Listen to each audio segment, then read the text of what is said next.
हिंद प्यारे दोस्तों, तो स्टडी मोनो में एक बार फिर से आप लोग का स्वागत है। तो रेलवे प्रीवियस क्वेश्चन में तो अभी मेरा जो ये टॉपिक वाइज प्रीवियस क्वेश्चन चल रहा है और यह मेरा टॉपिक वाइज जो मेरा है, अभी मैं केमिस्ट्री का टॉपिक वाइज करवा रहा हूँ। इसके बाद मैं फिजिक्स का करवाऊँगा, फिर बायोलॉजी का करवा दूँगा।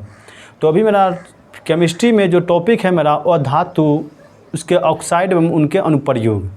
इससे पहले मैं इसका वीडियो डाल चुका हूँ पिछला। अभी मैं इसका जो आज मेरा 89 नंबर से क्वेश्चन होगा, अर्थात 88 नंबर तक से क्वेश्चन का मैं वीडियो अपलोड कर चुका हूँ। मेरे प्लेलिस्ट में लगभग 17 के आसपास वीडियो है, 17 वीडियो अपलोड हो चुका है। इसमें बहुत चैप्टर हैं, जैसे अम्ल भस्म क्षार हो गया, धातु और धातु हो गया, धातु के बारे में हो गया, और रासायनिक समीकरण हो गया। तो यह सब टॉपिक मैं करवा चुका हूँ। अभी मैं जो करवाने जा रहा हूँ आज धातु और धातु, उसके ऑक्साइड में अनुप्रयोग। यदि आप लोग चैनल पर पहली बार जुड़े हैं तो पहले चैनल को सब्सक्राइब कर लीजिए और बेल आइकन को दबा दीजिए, ताकि आगे की तैयारी के लिए आपको काफ़ी मदद मिले इस वीडियो के माध्यम से।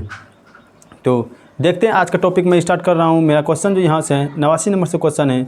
को देखिए क्वेश्चन पहला क्या है, सबसे कठोरतम प्राकृतिक पदार्थ क्या है। तो सबसे कठोरतम प्राकृतिक पदार्थ जो हमको पाया जाता है वह हीरा। हीरा ऑप्शन नंबर ए इसका राइट आंसर हो जाएगा। पूछेगा हीरा किसका अपर रूप है, तो हीरा जो मेरा अपर रूप होता है वह कार्बन का अपर रूप है। कार्बन का अपर रूप मेरा हीरा, ग्रेफाइट, ठीक है, हीरा, ग्रेफाइट, फ्लोरीन, अर्थात यह सब जो मेरा फ्लोरीन होता है, ठीक है, फ्लोरीन नहीं। तो कार्बन का अपर रूप है कौन, हीरा। तो यहाँ से मेरा 2 क्वेश्चन निकल कर गया। तो 2 क्वेश्चन निकल कर गया, क्या है, कार्बन का अपर रूप क्या है, हीरा, और हीरा ही सबसे कठोरतम प्राकृतिक पदार्थ हैं। तो इस वीडियो के माध्यम से आप लोग नाम का हम 25-25 सेट करवा रहे हैं, लेकिन आपको जो है लगभग 50 से 75 क्वेश्चन का आसपास आप डील इसमें कर देते हैं।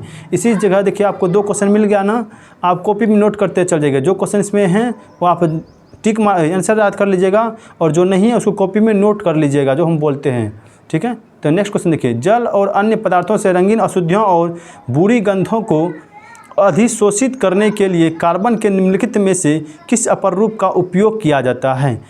तो किसका उपयोग किया जाता है इसमें, तो कार्बन का चारकोल का उपयोग किया जाता है इसमें। तो ऑप्शन नंबर बी इसका राइट आंसर हो जाएगा। नेक्स्ट क्वेश्चन देखिए क्या है, तो डैश की उपस्थिति के कारण हमें वह गंध महसूस होती है जिससे हमें एलपीजी सिलेंडर लीक होने का पता चलता है। तो एलपीजी सिलेंडर लीक होने का पता जो चलता है, हालांकि पूछेगा तो उसमें कौन सा रहता है, तो methyl isocyanate, methyl mercaptan gas में पाया जाता है। पूछेगा तो कौन सा गैस में पाया जाता है, तो याद रखिएगा कौन सा, मिथाइल मरकैप्टन। और मिथाइल मरकैप्टन का में सल्फर पाया जाता है, अर्थात सल्फर का यह यौगिक हो जाएगा। तो इसमें जो आंसर हो जाएगा क्या, सल्फर का यौगिक। और पूछता तो कि किस गैस के कारण, किसके कारण रिसाव में तीव्र गंध आता है, तो उसमें आप लोग मान देते हैं methyl mercaptan gas. Methyl mercaptan के कारण हमको गंध खतरनाक आता है। तो इसका आंसर हो गया सल्फर युक्त। नेक्स्ट क्वेश्चन देखिए, हीरे के कार्बन परमाणु के बाहरी कोश में मुक्त इलेक्ट्रॉनों की संख्या कितनी होती है। तो हीरे के कार्बन के बाहरी इलेक्ट्रॉन की संख्या, उसमें मुक्त इलेक्ट्रॉन पाया जाता है। मुक्त मतलब फ्री मतलब देखिए इसमें 0 इलेक्ट्रॉन पाया जाता है बाहरी कक्षा में। तो ऑप्शन नंबर ए इसका राइट आंसर हो गया। नेक्स्ट क्वेश्चन देखिए, निम्नलिखित में से कौन सा अब तक ज्ञात कठोरतम पदार्थ हैं। तो अभी तक जो कठोरतम पदार्थ मेरा ज्ञात है वह है हीरा। हीरा मेरा सबसे कठोरतम पदार्थ है, और किसका अपर रूप है, तो कार्बन का अपर रूप है। तो नेक्स्ट क्वेश्चन देखिए क्या है, ग्रेफिन क्या है। तो ग्रेफिन मेरा है, यह भी एक कार्बन का ही अपर रूप है। तो बोले ना, हीरा हो गया, ग्रेफाइट हो गया, ग्रेफिन हो गया, यह सब जो मेरा ग्रेफाइट से ग्रेफिन का निर्माण हुआ है। तो ग्रेफिन मेरा कार्बन का अपर रूप है। तो ऑप्शन नंबर ए इसका राइट आंसर हो गया। नेक्स्ट क्वेश्चन देखिए क्या है, सल्फर ने अपना नाम किस भाषा से लिया है। तो सल्फर ने अपना नाम जो लिया है यह लैटिन के भाषा से लिया है। तो लैटिन नाम है मेरा सल्फर। तो ऑप्शन नंबर ए इसका राइट आंसर हो गया। नेक्स्ट क्वेश्चन देखिए, शुष्क बर्फ क्या है। शुष्क बर्फ हम बोलते हैं ठोस कार्बन डाइऑक्साइड को। ठोस कार्बन डाइऑक्साइड को शुष्क बर्फ के नाम से हम जानते हैं। तो ऑप्शन नंबर ए इसका राइट आंसर हो गया। नेक्स्ट क्वेश्चन देखिए, डैश एकल परमाणु के अणु का एक उदाहरण है। कहते किसमें एक ही परमाणु पाया जाता है, तो उसका आप बताइए। तो एकल परमाणु अणु का एक उदाहरण है, तो आर्गन, सल्फर, हाइड्रोजन, फास्फोरस। इसमें जो एकल परमाणु जो है सिर्फ एक ही परमाणु इसमें पाया जाएगा वह है सल्फर। ऑप्शन नंबर ए इसका राइट आंसर हो जाएगा। नेक्स्ट क्वेश्चन देखिए, कार्बन का निम्नलिखित में से कौन सा अपर रूप धातु कर्म में अपचायक माध्यम के रूप में कार्य करता है? तो कार्बन का कौन सा अपर रूप में काम करता है? वह कोक। कोक बोले मतलब कोयला का उपयोग करते हैं इसमें, ये कार्बन का ही अपर रूप है। नेक्स्ट क्वेश्चन देखिए, प्याज काटते समय आंखों में जलन पैदा करने वाला यौगिक कौन सा है? तो प्याज जो काटते हैं आंखों में जलन पैदा होने लगता है, क्योंकि उसमें प्याज में तुम्हारा सल्फोनिक एसिड पाया जाता है। सल्फोनिक अम्ल पाया जाने के कारण मेरे आंखों से जलन पैदा होने लगता है। तो सल्फोनिक से याद रखिएगा, सल्फोनिक अर्थात उसमें सल्फर की मात्रा मिलता है उसमें, इसीलिए इसका राइट आंसर हो जाएगा सल्फर। ऑप्शन नंबर सी में इसका राइट आंसर हो जाएगा। नेक्स्ट क्वेश्चन देखिए, निम्नलिखित तत्वों में कौन सा तत्व समान तत्वों वाले अन्य परमाणुओं के साथ संयोजित होकर बड़े अणु उत्पन्न करने की विशिष्ट योग्यता रखता है? कहता है कौन सा तत्व? तो कार्बन जो है, कार्बन की श्रृंखलाबंध काफ़ी लंबी है और इसके पास इतना गुण है कि वह कितनों हाइड्रोजन को अपने साथ रख करके लंबी श्रृंखला गुण बना सकता है। कार्बन को ही कार्बन से बना कार्बनिक यौगिक का निर्माण करता है, और तो कार्बन के पास सबसे लंबी श्रृंखला गुण पाया जाता है और कार्बन ही सबसे अधिक तत्वों का निर्माण कर सकता है। तो ऑप्शन नंबर सी इसका राइट आंसर हो गया। नेक्स्ट क्वेश्चन देखिए, कार्बन का एक रूप नहीं है। कहते हैं कार्बन का कौन सा रूप नहीं है? तो हीरा जो है कार्बन का ही अपर रूप है, फ्लोरीन जो है मेरा कार्बन का अपर रूप है, ग्रेफीन मेरा कार्बन का ही अपर रूप है, तो सिलिकॉन मेरा उपधातु माता है। तो सिलिकॉन उपधातु है मेरा, तो सिलिकॉन इसका राइट आंसर हो जाएगा। नेक्स्ट क्वेश्चन देखिए, वह ठोस पदार्थ जिसका सामान्य नाम शुष्क बर्फ होता है उसका सूत्र क्या होता है? तो शुष्क बर्फ का जो सूत्र होता है CO2। क्या बोले? CO2। अब इसका नाम पूछेगा तो ठोस कार्बन डाइऑक्साइड इसी को बोला जाता है। CO2 को ही बोलते हैं ठोस कार्बन डाइऑक्साइड हिंदी में। तो नेक्स्ट क्वेश्चन देखिए क्या है, निम्नलिखित में से कौन सा कार्बन संयुक्त रूप नहीं है? कहता है किसमें कार्बन नहीं पाया जाता है? तो कार्बन का संयुक्त रूप नहीं है, तो चौक हो गया, चौक में मेरा पाया जाता है, मार्बल भी है, डोलामाइट भी है। तो हीरा में जो मेरा कार्बन का संयुक्त रूप नहीं है बल्कि कार्बन का अपर रूप है ही। तो ऑप्शन नंबर सी इसका राइट आंसर हो गया। नेक्स्ट क्वेश्चन देखिए, डैश आग को बुझाता है? तो आग को बुझाने का काम मेरा करता है कार्बन डाइऑक्साइड, जो मेरा आग को बुझाने का काम करता है, और आग को लगाने का काम करता है इसमें ऑक्सीजन O2 को उपस्थिति के कारण ही आग तुरंत लग जाएगा, और ऑक्सीजन यदि नहीं मिलेगा किसी को तो वह आग नहीं पकड़ पाएगा। तो ऑक्सीजन कहता है आग को जलाने कम करता है, तो ऑक्सीजन आंसर होता है, लेकिन बुझाने कम करता है तो CO2 इसका राइट आंसर हो जाएगा। तो नेक्स्ट क्वेश्चन है मेरा, निम्नलिखित में से कौन सा विभिन्न रूपों में मौजूद हो सकता है?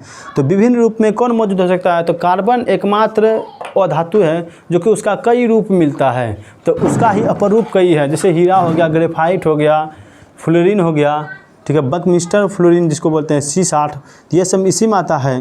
तो कार्बन का कई रूप में पाया जाता है, तो इसका कार्बन इसका राइट आंसर हो जाएगा। नेक्स्ट क्वेश्चन देखिए, शीशा पेंसिल में शीशे का प्रतिशत कितना प्रतिशत होता है? तो शीशा पेंसिल में शीशा का प्रतिशत ही नहीं पाया जाता है, अर्थात 0% होता है इसमें शीशा, तो इसीलिए इसका ऑप्शन नंबर बी इसका राइट आंसर हो गया। नेक्स्ट क्वेश्चन देखिए, पेंसिल का सिक्का किस चीज़ का बना होता है? तो पेंसिल का सिक्का आप लोग देखिएगा जिसको बोलते हैं रेट आप यूज करते होंगे रेट, ठीक है, तो रेट में ही क्या पाया जाता है? ग्रेफाइट, तो उसमें जो होता है ग्रेफाइट जिसको बोलते हैं पेंसिल। तो ऑप्शन नंबर ए इसका राइट आंसर हो गया। नेक्स्ट क्वेश्चन देखिए, तो निम्नलिखित में से कौन सा कार्बन का एक अपर रूप नहीं है? तो कार्बन का कौन सा अपर रूप नहीं है? तो ग्रेफाइट कार्बन का अपर रूप है, फ्लोरीन कार्बन का अपर रूप है, डायमंड मतलब होता है हीरा, तो हीरा भी कार्बन का ही अपर रूप है, तो कोयला कार्बन का अपर रूप नहीं है, तो ऑप्शन नंबर डी इसका राइट आंसर होगा। नेक्स्ट क्वेश्चन देखिए, देश में प्रत्येक कार्बन परमाणु 4 अन्य कार्बन परमाणु से बंधे होते हैं जो एक दृढ़ त्रिआयामी संरचना का निर्माण करता है, उसे क्या कहते हैं? तो त्रिआयामी संरचना का जो निर्माण करता है कार्बन परमाणु में वह है हीरा को भी बोलते हैं इंग्लिश में डायमंड, ठीक है, और हीरा किसका अपर रूप है? कार्बन का, तो ऑप्शन नंबर बी इसका राइट आंसर हो गया। नेक्स्ट क्वेश्चन देखिए, एक एलिमेंट के एलोट्रॉप की भौतिक विशेषताएं भिन्न होती हैं क्योंकि वे क्या होती हैं? तो एलोट्रॉप में जो परमाणु संरचना भिन्न होती हैं, ठीक है। परमाणु संरचना भिन्न भिन्न होती है, इसीलिए इलेक्ट्रोप उसी को बोला जाता है। तो ऑप्शन नंबर डी इसका राइट आंसर हो गया। नेक्स्ट क्वेश्चन देखिए, इलेक्ट्रो डिस्चार्ज मशीनिंग में कटिंग टूल बना होता है। तो कटिंग टूल किसका बना होता है, यही पूछ रहा है। तो इलेक्ट्रो डिस्चार्ज मशीनिंग में कटिंग टूल जो मैं बनाता हुआ ग्रेफाइट का होता है। तो ऑप्शन नंबर डी इसका राइट आंसर हो गया। नेक्स्ट क्वेश्चन देखिए, देश में प्रत्येक कार्बन परमाणु एक ही तल में 3 अन्य कार्बन परमाणुओं से बंधे होते हैं, जो षटकोणीय व्यूह रचना प्रदान करता है। तो षटकोणीय व्यूह रचना जो मेरा प्रदान करता है वह है ग्रेफाइट। तो ग्रेफाइट कार्बन का ही अपर रूप है। तो ग्रेफाइट में षटकोणीय व्यूह रचना पाया जाता है। और आज का मेरा लास्ट क्वेश्चन है 25वां क्वेश्चन है मेरा। और अभी भी आप लोग चैनल को सब्सक्राइब नहीं किए तो चैनल को सब्सक्राइब कर लीजिए, ताकि आगे की तैयारी के लिए आपको टेंशन ना हो। और केमिस्ट्री के लिए तो, साइंस के लिए तो टेंशन ही नहीं लेना है। साइंस के लिए हम हैं तो फिर गम है किस चीज़ का है, इसीलिए टेंशन है। हम आपको सब बता देंगे, ठीक है। जितना भी होगा हम बता देंगे उसको डिटेल करके। तो देखिए लास्ट क्वेश्चन बताने जा रहे हैं, निम्नलिखित में से कौन सा पदार्थ भारी मशीनों में स्नेहक के रूप में प्रयुक्त होता है। तो स्नेहक के रूप में हम प्रयोग करते हैं वह मेरा ग्रेफाइट का यूज करते हैं हम स्नेहक के रूप में, ठीक है। स्नेहक के रूप में ग्रेफाइट का यूज करते हैं। तो यह था मेरा आज का सेशन 25 का। यदि आपको वीडियो अच्छा लगे तो लाइक और शेयर जरूर कर दें। तो इसी के साथ सेशन को समाप्त करते मिलते हैं नेक्स्ट सेशन में। जय हिंद।